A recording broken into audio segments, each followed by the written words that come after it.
Hey there, it's Steve from leanbodymind.com and seriousketo.com. And thanks for checking out this video on extended fasting.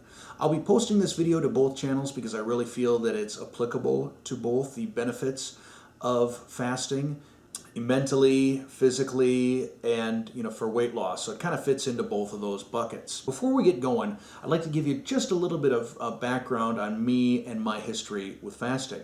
A few months ago, I had hit a point where I was the heaviest I had been in my life, which is saying something because I've spent most of my adult life in various stages of overweight or obesity. I spent the first couple of months then kind of trying the traditional American approach, calories in, calories out, portion control, getting on the exercise bike for an hour a day, and I lost about 13 pounds, which is respectable, I guess. But where things really kicked in was when I started doing a combination of intermittent fasting and a sort of detox, keto lifestyle preparation, induction sort of plan. Over this 8-week period, I lost 35 pounds.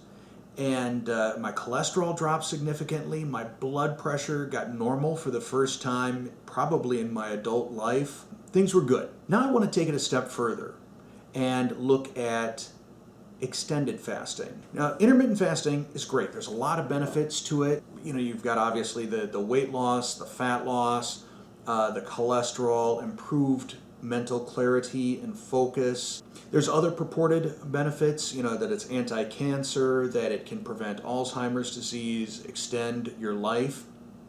All those super cool. Probably a better person to explain all of this, if you want a good sciencey video, is check out the link to Thomas Delauer's video on that below.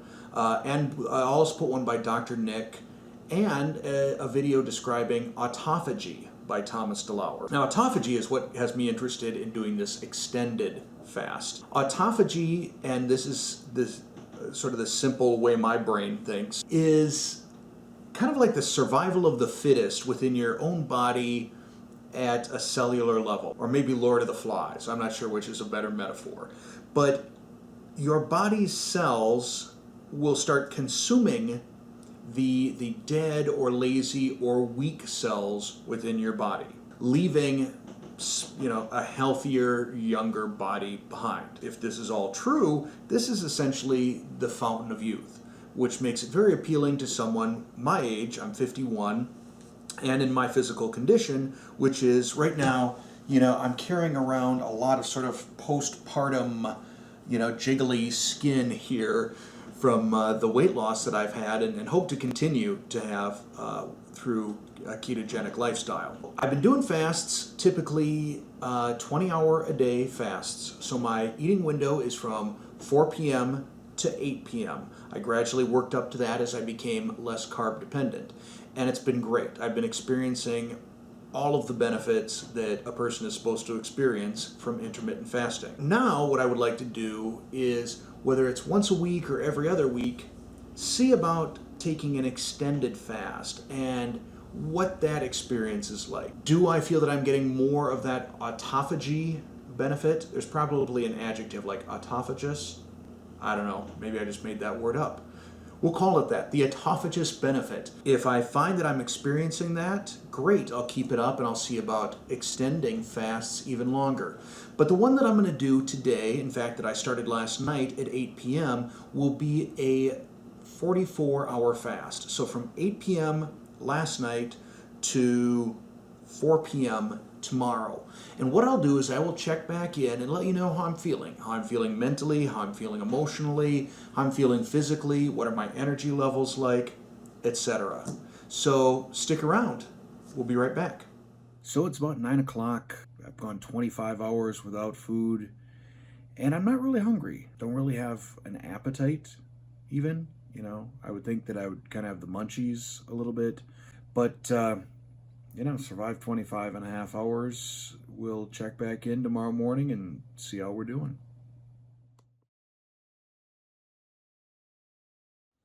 Alexa, turn on bedroom light. Okay. All right, it's 6 a.m. So that means I've been fasting for, 34 hours. It smells like my wife is making toast and bacon. Not something I want to smell right now. This is kind of cool. A couple months ago, my stomach used to go up. Now I can actually see my ribs. Why don't we see how our weight looks this morning? All right, checking in at the 40-hour mark. I'm feeling great. My energy is through the roof. I've been tremendously productive all day. Just got back from a big keto Costco run. You know, we'll check back in 4 hours when we've hit the end of the fast. All right, it's been 44 hours that I've been fasting now, and I'm going to break my fast with a little apple cider vinegar tonic, recipe care of Dr. Nick. I'll probably include the link to that and his talk on apple cider vinegar down in the comment section. I feel great. I feel fine. I am not remotely hungry. That said, I am kind of looking forward to dinner tonight.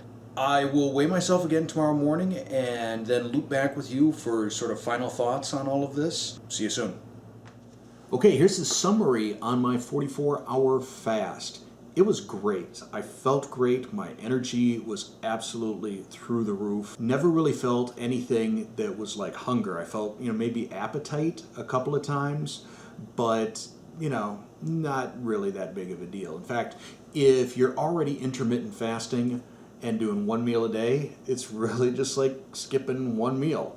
So not a particularly big deal. First, let me talk about a couple of the sort of negative side effects that I experienced. One, at about hour 43, I had a little bit of diarrhea.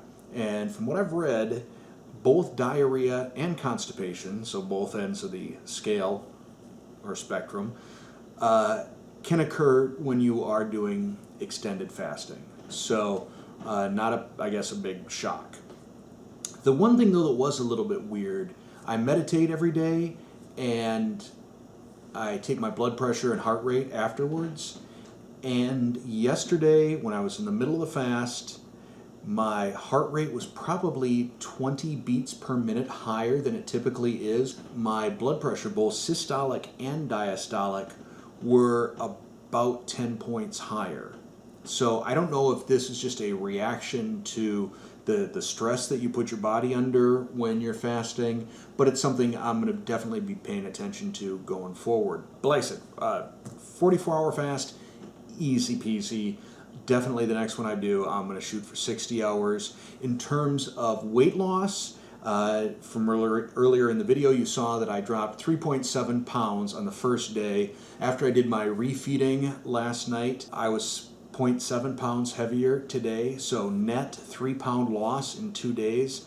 I'll take that. I'll take that anytime, and I'm really excited. I think this could be a regular thing that I add to my intermittent fasting and keto, is once a week or every other week do an extended fast. But certainly as I do them, I will keep you updated, let you know what the progress is, how I feel. But so far, in terms of experimenting on myself, I consider this a win. Thanks for watching.